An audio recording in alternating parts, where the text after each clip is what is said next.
Hello everyone, welcome back to our channel. This is my first video मेरी YouTube पे आपके लिए tutorial है जिसमें आप एमबीए के सारे बैचेस एमबीए के सारे लेक्चर्स मैं आपको इसमें सिखाऊंगी। अगर आपको कोई भी टॉपिक आपको इम्पोर्टेंट लगता है लाइक आपके एग्ज़ाम के पॉइंट ऑफ व्यू से आपको सही लगता है तो आप इसको गो थ्रू कर सकते हैं एक बार। मैंने ये खुद के ओन नोट्स कलेक्ट करके वीडियो बनाई है और जैसे कि आप बहुत ही सिंपल लैंग्वेज में पढ़ना चाहते हैं तो सिंपल लैंग्वेज में आपको समझ मिल जाएगा यहाँ पे पूरा मटेरियल। तो चलिए फिर स्टार्ट करते हैं टैलेंट मैनेजमेंट। तो देखिए यहाँ पे आपको कंटेंट मिल जाएगा, इंट्रोडक्शन और concept of talent management, need and scope of talent management, की process of talent management, talent versus knowledge people, source of talent management, मतलब कौन कौन से आपके सोर्सेज हैं, कहाँ कहाँ इसके टैलेंट मैनेजमेंट को आप सोर्सेज अप्लाई मतलब आप ले सकते हैं, कहाँ से आप हायर कर सकते हैं, वो सोर्सेज हैं ये। फिर tools of talent of managing talent, मतलब आप कौन कौन से टूल्स अप्लाई करके टैलेंट क्या है यहाँ पे पीपल है, एम्प्लॉई है ऑर्गेनाइजेशन का, उसको कौन कौन से टूल्स लगा के आप मैनेज कर सकते हैं। फिर है building blocks of effective talent management system. अब इसका मतलब होता है कि आप ऐसी कौन सी बिल्डिंग ब्लॉक बना सकते हैं, मतलब ऐसे कैसे आप पिलर्स खड़े कर सकते हैं जो बहुत ही इफेक्टिव टैलेंट मैनेजमेंट सिस्टम को बना सकें, तो बनाने के लिए हेल्प करें। चलिए स्टार्ट करते हैं। सबसे पहले आता है कॉन्सेप्ट एंड इंट्रोडक्शन।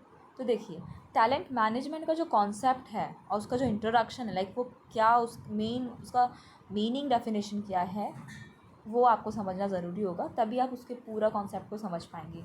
तो देखिए talent management is a strategic approach. ये क्या है? एक स्ट्रैटेजिक अप्रोच है, मतलब एक स्ट्रैटेजी जिसमें बहुत सारी मिक्सअप स्ट्रैटेजीज़ हैं। स्ट्रैटेजिक अप्रोच का मतलब क्या होता है कि जब आप बहुत ही स्मार्टर और सिस्टमैटिक और एक मतलब बहुत ही ज़्यादा आप सिस्टम से चल रहे होते हैं ना, आप स्ट्रैटेजी फॉलो करते हैं। लाइक आप मैं हूँ, जैसे मैं कोई गेम खेलती हूँ तो मैं उसमें एक स्ट्रैटेजी लगा के गेम खेलूँगी तो ऑब्वियसली मैं जीतूँगी। कोई भी हम चीज़ करते हैं, हम उसमें कोई स्ट्रैटेजी फॉलो करते हैं तो हम उसमें जल्दी जीतते हैं। स्ट्रैटेजी कैसी होती है? Strategy is not about hard work, it's a smart work. Strategy में आप हमेशा अपनी ऑप्टिमम यूटिलाइजेशन करके चलते हैं कि आपकी जो रिसोर्सेज है उसका भी कम यूज़ हो और जो आपका ऑप्टिमाइजेशन है लेवल, मतलब आप कम से कम बहुत ही कम टाइम में आप सारी चीज़ों को मैनेज कर सकें, तो ये स्ट्रैटेजी होती है। तो talent management is a strategic approach. तो आप समझ गए होंगे कि ये क्या है, एक स्ट्रैटेजिक अप्रोच है। लाइक ऐसा नहीं है ये जैसे कि पहले क्या होता था ना, टैलेंट मैनेजमेंट जो था, ये मैनेजमेंट सिस्टम था, वो एक मॉडर्न अप्रोच, वो एक ट्रेडिशनल अप्रोच थी, सॉरी ट्रेडिशनल में कुछ होता नहीं था उसमें ना। हम एक एक स्टेप बाय स्टेप की सीरीज़ को फॉलो करते थे, बहुत ही लॉन्ग प्रोसेस चलती थी और ना तो उसमें स्मार्ट वर्क था, हम हार्ड वर्क करे जा रहे थे। लेकिन इस अप्रोच में क्या है, आप इसमें हार्ड वर्क के साथ स्मार्ट वर्क भी करते हैं, इफ़ेक्टिवली मैनेज करते हैं चीज़ों को। तो इसीलिए एक स्ट्रैटेजिक अप्रोच है to managing an organizations human resources to achieve long term business growth. क्या करते हैं इसमें? Talent management is a process to managing an organizations human resource. किसको मैनेज करते हैं? एक ऐसी स्ट्रैटेजिक अप्रोच है ये, वे है जिसमें आप ऑर्गेनाइजेशन के ह्यूमन रिसोर्स को मैनेज करते हैं to achieve long term business को, ताकि आप लॉन्ग टर्म सर्वाइव कर सकें, आप लॉन्ग टर्म अपने गोल्स को अचीव कर सकें ऑर्गेनाइजेशन के। ठीक है, ये सिर्फ शॉर्ट के टाइम के लिए नहीं होता, या फिर ये सिर्फ करंट ड्यूरेशन के लिए नहीं है, ये आप एक लॉन्ग टर्म के लिए लेके चलते हैं। अपने ह्यूमन रिसोर्सेज को ऐसे मैनेज करना कि वो काफ़ी लॉन्ग टर्म तक आप अपने ऑर्गेनाइजेशन में सक्सेस बनाए रख सकें। It involves identifying and developing employees with the potential to become future leaders. इसमें क्या क्या आता है? इसके अंदर आता है आइडेंटिफाई करना, डेवलप करना एम्प्लॉयज़ को, ताकि वो अपने हाईएस्ट पोटेंशियल, मतलब अपनी हाईएस्ट पावर को रीच कर सकें। ठीक है, उनके अंदर इतना पोटेंशियल आ सके ताकि वो फ्यूचर लीडर्स बन सकें, and ensuring that the organization has the right people in the right role at the right time. और इंश्योर करते हैं, इसमें हम मेक श्योर करते हैं कि ऑर्गेनाइजेशन के पास सही इंसान, सही एम्प्लॉय है, सही टाइम पे, सही रोल के अंदर, सही पोजीशन के अंदर। तो ये इसका काम है। मतलब आप समझ गए होंगे कि एक एम्प्लॉई हमारे जो ऑर्गेनाइजेशन में काम कर रहा है उसको डेवलप करने की बातें होती हैं। सारे डेवलप कैसे होगा वो उसको वो हमारे जो कंपनी में जो काम कर रहा है वो सही है कि नहीं है उस जॉब के लिए, वो राइट पर्सन है eight the right position eight the right time है कि नहीं है, ये भी। तो टैलेंट मैनेजमेंट क्या हो गया, encompasses a wide range of activities. तो इसके अंदर मतलब टोटल मिक्सचर बहुत ज़्यादा encompasses of wide range of activities के अंदर सारी एक्टिविटीज़ आ जाती है, including recruiting, onboarding, training and development, performance management and succession planning, और भी बहुत सारी होती हैं। तो मतलब इसमें अपन रिक्रूट करते हैं, ऑन बोर्ड करते हैं, ट्रेनिंग डेवलपमेंट देते हैं उनको, परफॉर्मेंस मैनेजमेंट करते हैं, उनकी सक्सेशन प्लानिंग करते हैं। और इसमें एक और चीज़ आ सकती है वो लर्निंग एंड डेवलपमेंट, ठीक है, उनको और क्या दे सकते हैं, उनको मतलब उनको बेनिफिट्स देना, उनको एक अच्छा क्लाइमेट, अच्छा इन्वायरमेंट देना, वर्कफोर्स बैलेंस, ठीक है, लाइफस्टाइल बैलेंस उनकी करना, ये सारी एक्टिविटीज़ इसके अंदर आएंगी। अब the goal of talent management is to create a high performing workforce, ठीक है। टैलेंट मैनेजमेंट का जो गोल होता है वो है कि आप एक ऐसी वर्कफोर्स, मतलब आप एक ऐसा इन्वायरमेंट बनाएं, ऐसा वर्कफोर्स बनाएं, मतलब जो कंपनी के अंदर जो काम कर रहे हैं वर्कफोर्स काम कर रहे हैं, उसको एक हाई परफॉर्मिंग, अच्छा परफॉर्म करने वाला और कैपेबल बनाएं, ताकि वो बिज़नेस की ग्रोथ को और इनोवेशन को ला सके, कुछ न्यू ला सके ऑर्गेनाइजेशन के अंदर। By investing in talent management, organization can improve employee engagement. अगर आप टैलेंट मैनेजमेंट में ध्यान देते हैं, अपना इन्वेस्ट करते हैं अपना, तो आप ऑर्गेनाइजेशन को क्या कर सकते हैं, ऑर्गेनाइजेशन को इम्प्रूव कर सकते हैं, एम्प्लॉय की इंगेजमेंट को इम्प्रूव कर सकते हैं। देखिए, एम्प्लॉय इंगेज हो जाएगा, इंगेजमेंट का मतलब क्या होता है, एम्प्लॉय ना जब आपकी ऑर्गेनाइजेशन के अंदर काम कर रहा है तो वो टोटली अपनी फुल पोटेंशियल से काम करता है, फुल फोकस देके, मतलब वो भटकता नहीं है, वो इंगेज्ड है उस काम को, बहुत कमिटेड है वो उस काम के लिए, अपने वर्क के लिए वो बहुत ही ज़्यादा सीरियस है और बहुत ही इंगेज्ड है। तो एम्प्लॉय इंगेज रहता है, रिड्यूस टर्नओवर। अब देखिए, एम्प्लॉय अगर इंगेज होगा तो वो जॉब छोड़ेगा नहीं, वो अपने जॉब को लेके फोकस्ड है और वो चाहता है कि वहीं पे वो अपना करियर बनाए, तो वो नहीं होगा, नहीं छोड़ के जाएगा जॉब को।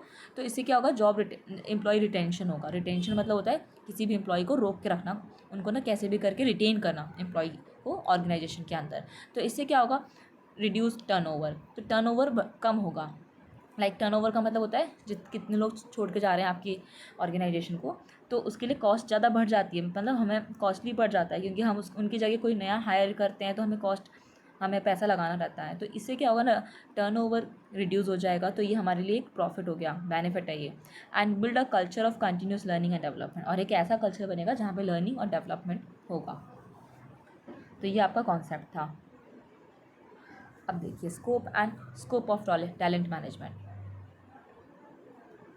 So scope of talent management is a broad and encompasses a wide range of activities related to managing an organization's human resource. तो ये क्या है, बहुत ही ब्रॉडर कॉन्सेप्ट है, ब्रॉडर है इसका स्कोप बहुत ही, और ये बहुत सारी एक्टिविटीज़ से बना हुआ है, ठीक है, related to managing organization's human resource. Some of the key areas that fall under the scope of talent management includes, पहला, वर्कफोर्स प्लानिंग।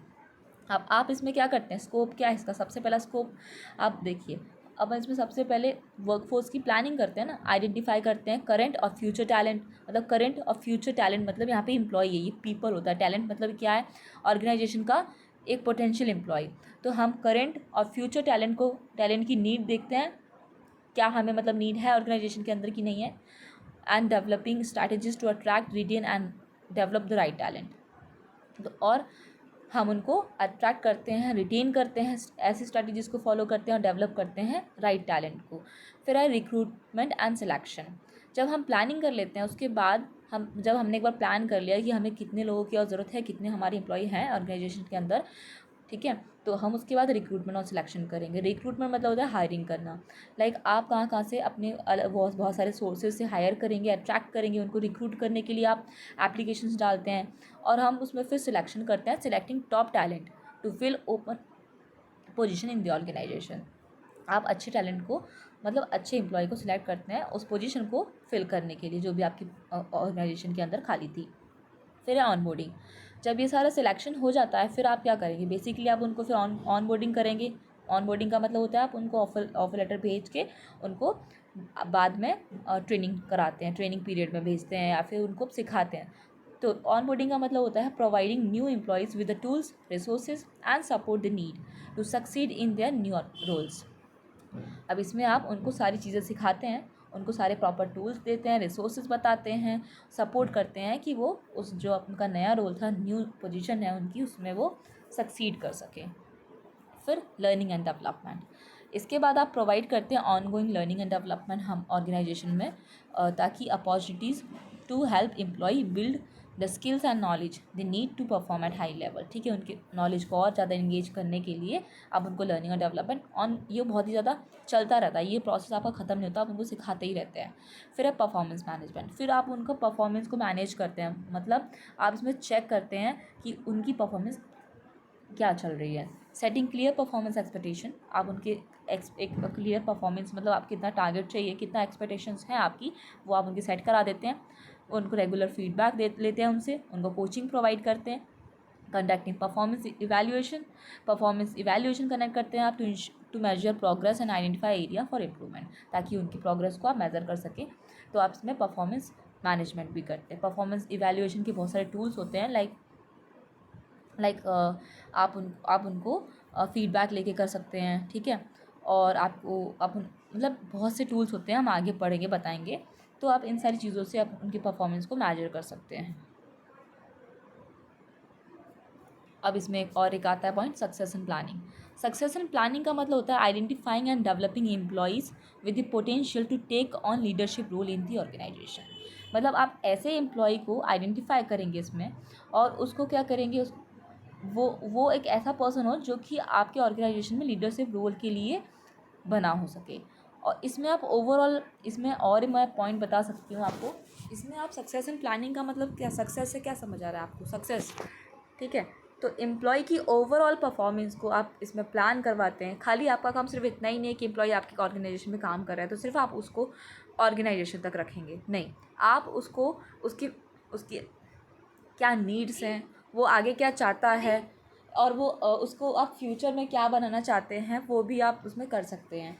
उसमें उनको समझाएंगे, उनको करियर काउंसलिंग देंगे, उनके फ्यूचर की नीड्स को समझेंगे, और उनका मतलब वो करियर में आगे जाके फ्यूचर में क्या बनना चाहते हैं, तो आप उनको एक करियर काउंसलिंग भी देते हैं, और आप उनको ओवरऑल आगे के लिए फ्यूचर के लिए भी डेवलप करते हैं और उन्हें लर्निंग देते हैं। तो ये सक्सेशन प्लानिंग है। तो क्या रहता है ना, ऐसे एम्प्लॉई आपके ऑर्गेनाइजेशन में बना रहता है, और वो उसको मतलब काफ़ी एक बहुत ही सेटिस्फैक्शन होता है कि मुझे इस ऑर्गेनाइजेशन के अंदर मुझे फ्यूचर के लिए भी नॉलेज मिल रही है, एक्सपीरियंस मिल रहा है। तो आप उसको ऐसा ट्रेन करते हैं कि सिर्फ उसको करंट रोल में ही नहीं वो हेल्पफुल हो, उसके फ्यूचर रोल में भी हेल्पफुल हो। ठीक है, ये था सक्सेशन प्लानिंग। आप अब है टोटल रिवॉर्ड्स। टोटल रिवॉर्ड्स यहाँ पे जो है, इसका मतलब होता है डेवलपिंग। आप क्या करते हैं, developing and managing compensation and benefits program that attracts, retain and motivate employees. आप इसमें टोटल रिवॉर्ड्स मतलब होता है कि आप उनको ओवरऑल आप कितना रिवॉर्ड दे रहे हैं उनको काम करने के लिए। तो इसमें आपको बेनिफिट्स भी देने हैं, मतलब बेनिफिट्स भी प्रोवाइड करने हैं आपको, क्या facility, canteen facility, lunch facility, उनको ट्रैवलिंग के लिए, और उनका रहने का खर्चा, सारी चीज़ों का खर्चा आप उनको प्रोवाइड करते हैं कि नहीं करते हैं। उनको अच्छी सैलरी दे रहे हैं कि नहीं दे रहे। Compensation is like very important tool आपको, क्योंकि कोई भी एम्प्लॉय आपके ऑर्गेनाइजेशन के अंदर आएगा तो वो सबसे पहले आपकी यही चीज़ें देखेगा कि कंपनसेशन कितना दे रहे हैं हमें। तो आपको उनको कंपनसेशन अच्छा देना है, बेनिफिट्स, पर्क्स देने हैं। ठीक है, तो ये सारी चीज़ों को आप देंगे ताकि वो मोटिवेट रहें। एम्प्लॉय मोटिवेट रहता है, इससे रिटेन रहता है और अट्रैक्ट रहता है। ठीक है, अब next employee engagement. Employee engagement का मतलब होता है कितना आप अपने creating a positive work environment that fosters employee engagement, motivation and commitment. आप एक ऐसा इन्वायरमेंट बनाते हैं सॉरी एक ऐसा इन्वायरमेंट बनाते हैं अपने ऑर्गेनाइजेशन का कि जो कि ना आपके एम्प्लॉय को बहुत ही अच्छी वाइब्स दे, लाइक उनको बहुत ही मोटिवेट फील हो, वो बहुत ही ज़्यादा पॉजिटिव फील करें। जैसे कि मैं हूँ, मैं अगर कोई ऑर्गेनाइजेशन के अंदर वर्क कर रही हूँ और वहाँ का जो इन्वायरमेंट है मुझे बिल्कुल भी पसंद नहीं आ रहा है, तो मैं ऑब्वियस सी बात है कि मैं बिल्कुल भी इंगेज नहीं रहूँगी, मैं बहुत बोरिंग फील करूँगी। I will not do work properly, I will not work properly there. So इसीलिए एक इन्वायरमेंट जो होता है बहुत ही फोकस्ड, मतलब बहुत ही पॉजिटिव आना चाहिए ताकि एम्प्लॉय वहाँ इंगेज रह सके और बिल्कुल कमिटेड रह सके। Diversity equity and inclusion. अब इस पॉइंट में आपको क्या करना रहता है, आप अपने ऑर्गेनाइजेशन में इक्वालिटी रखते हैं, इक्विटी मीन्स इक्वालिटी रखते हैं और बहुत ही डाइवर्सिटी रखते हैं। Developing strategies to attract and retain a diverse workforce and fostering a culture of inclusion and belongingness. आप इसमें सभी लोगों के बीच बहुत ही ज़्यादा रिलेशनशिप्स मेंटेन करते हैं, इंक्लूजन और बिलोंगिंगनेस रखते हैं। ये है इसका लास्ट पॉइंट। ओवरऑल जो स्कोप है of talent management is focused on creating a high performance workforce that is capable of driving business growth and innovation। ठीक है, by investing in talent management, आप अगर talent management में invest करते हैं, organization can improve employee engagement, retention, reduce turnover, build a culture of continuous improvement and development and maintain the organization's overall growth। ये आपका है स्कोप। अब आपकी नीड्स आ जाती हैं। तो देखिए नीड्स क्या होती है ऑर्गेनाइज टैलेंट मैनेजमेंट की। तो नीड आपको पता चल गई। ये देखिए आप ही सारे पॉइंट सिमिलर होंगे, आप स्कोप्स में भी वही चीज़ें देख रहे हैं, ठीक है, क्योंकि ये सब कुछ एक जैसा ही रहता है इसमें। Talent management is like everything same है आपका इसमें।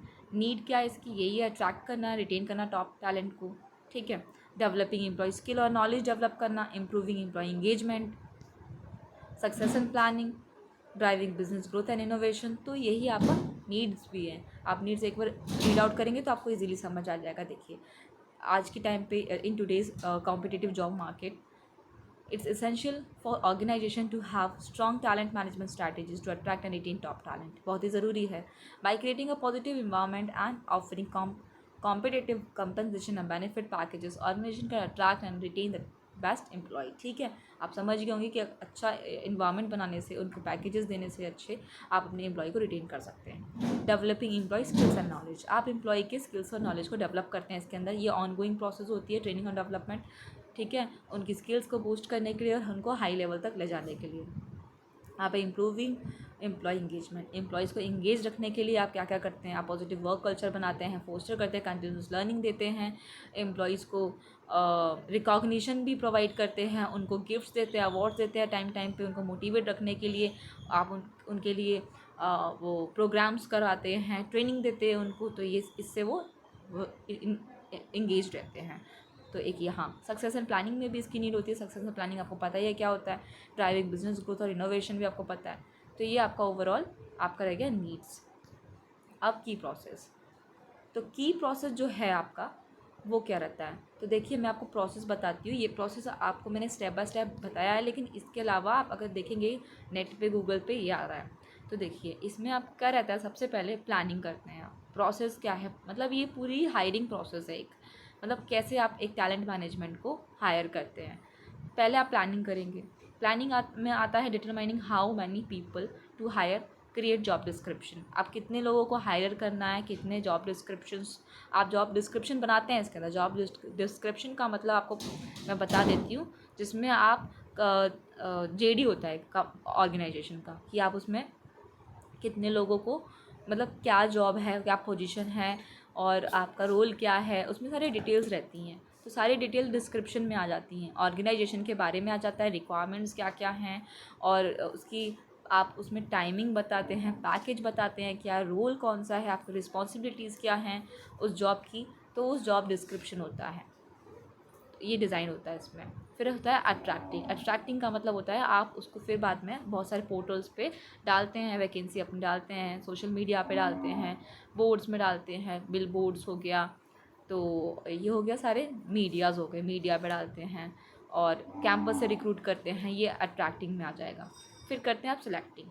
सिलेक्टिंग में आप जिसको आपने रिक्रूट किया है उसमें से आप सिलेक्ट करते हैं। सिलेक्टिंग में आपका सिलेक्शन प्रोसेस आ जाता है, जैसे कि इंटरव्यू लेना, ठीक है, टेस्ट कराते हैं आप, उसके बाद इंटरव्यू के बाद फिर ऑन बोर्डिंग होती है, ठीक है। ऑन बोर्डिंग होने के बाद जब वो ऑन बोर्डिंग ट्रेनिंग और डेवलपमेंट सब कुछ आ जाएगा इसके अंदर, फिर उसमें डेवलपमेंट कराएंगे आप उनको, फिर आप उनको डेवलप करेंगे, उनकी skills on board new employees with effective communication, ठीक है, ये सब आप उसको करेंगे, उनको डेवलप करेंगे, उनको मतलब ट्रेनिंग प्रोवाइड कराएंगे एक बार हायर सेलेक्ट करने के बाद। फिर रिटेनिंग, फिर उनको कंपनी में लॉन्ग टर्म बने रहने के लिए आप उनको रिटेन करेंगे, जैसे कि उनको क्या करना, उनको बेनिफिट्स देना, उनको कंपनसेशन, फ्लेक्सिबल कंपनसेशन देना, encourage employee and build loyalty, ठीक है, और with regular feedback, increase compensation and flexibility, ये आ जाएगा इसमें। अब ट्रांसीजनिंग, इसमें आ जाता है कि आप एम्प्लॉय को इसके अंदर या तो आप कंपनी के अंदर ही मूव ऑन करा देते हैं उनको, मतलब न्यू पोजीशन पे फिलअप करा देते हैं, ठीक है, या तो आप उनको क्या कहते हैं हाई लेवल तक पहुंचाने के लिए हेल्प करते हैं। रिवॉर्ड एम्प्लॉयज़ विद प्रमोशन देते हैं उनको, ठीक है। न्यू पोजीशन व्हेन पॉसिबल, ठीक है, आप नई पोजीशन दे देते हो उनको। होल्ड एग्जिस्टिंग एम्प्लॉय को होल्ड कर देते हैं आप with departing employee to glean inside and make improvement. तो ये सारी चीज़ें आपकी इसमें आ जाती हैं ताकि वो छोड़ के ना जाएं, इसलिए आप उनको क्या करते हैं ट्रांसीजनिंग कर देते हैं। आपके ये स्टेप हो गया प्रोसेस का, ठीक है। तो इसी के साथ वीडियो यहीं पे पॉज करते हैं। वीडियो 20 मिनट्स की ऑलमोस्ट हो गई है, तो काफ़ी लॉन्ग वीडियो खिंच जाएगी अपनी। तो नेक्स्ट पार्ट मैं आपको नेक्स्ट सेकंड वीडियो में समझा दूँगी जो भी आपके पॉइंट्स बच रहे हैं। तो आपका क्या क्या रह गया, प्रोसेस तक हो गया है, तो बाकी के जो पॉइंट्स हैं वो नेक्स्ट वीडियो में आप कंटिन्यू देख लीजिएगा। ये रहा आपका। तो तब तक के लिए थैंक यू वेरी मच। और अगर आपको वीडियो पसंद आए तो लाइक शेयर कर लीजिएगा ताकि आपके जो भी हेल्प नीडफुल हों इन पॉइंट्स को लेके वो देख सकें।